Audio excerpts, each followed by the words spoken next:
Friends. ఆ దేవుడు కష్టపడే వారికి కష్టం పెడుతుంటాడు.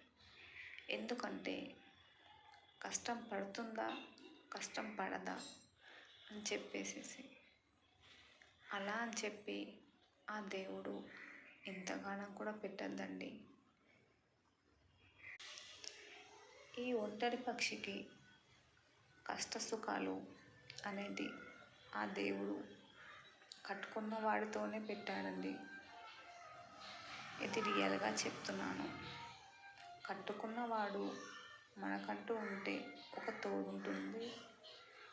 ఆ కట్టుకున్నవాడు లేనప్పుడు ఆ దేవుడు కూడా ఏం చేస్తాడండి. ఆ దేవుడికి నేను ఇలా చూడాలని చాలా నచ్చానేమోనండి. అందుకోసమే ఇలా పెట్టాడేమోనండి. ఓకేనా ఫ్రెండ్స్?